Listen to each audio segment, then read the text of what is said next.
Kematian adalah hal yang pasti di dalam kehidupan. Apa yang akan terjadi setelah seseorang mati?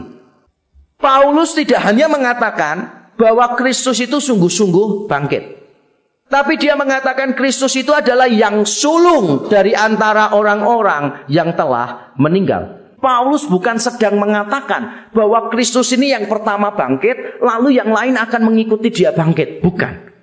Bukan pertama dalam arti urutan, tapi pertama dalam arti keutamaan.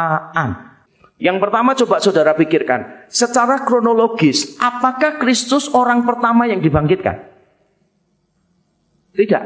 Karena di dalam perjanjian lama sudah ada beberapa orang yang dibangkitkan. Alasan yang kedua mengapa saya yakin Kristus ini adalah pokok kebangkitan. Karena Kristus disebut yang sulung dari orang-orang yang telah meninggal. Bukan yang telah dibangkitkan. Bedanya apa? Kalau Kristus itu cuma dikatakan yang sulung dari antara orang-orang yang telah dibangkitkan, maka asumsinya dia itu dibangkitkan pertama, dan kebangkitannya memayungi orang-orang sesudah dia. Karena dia yang pertama dari yang telah dibangkitkan. Tapi Paulus berhati-hati.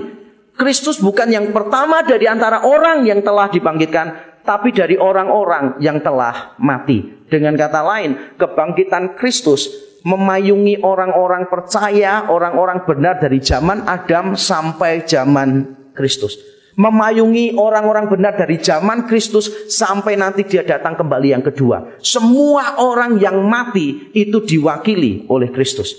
Berarti Kristus tidak bisa dipahami sebagai urutan pertama. Sebab kalau dia urutan pertama, dia hanya mewakili orang-orang sesudahnya. Tapi ini tidak. Dia mewakili semua orang, baik yang sebelum Kristus maupun yang sesudah Kristus.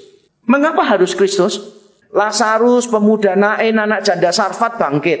Tapi kan bangkitnya bukan dengan tubuh kemuliaan. Tubuhnya adalah tubuh biasa yang bisa mati lagi. Sedangkan kita nanti menerima tubuh kemuliaan yang tidak bisa mati. Sehingga tidak bisa diwakili oleh mereka. Benar sekali.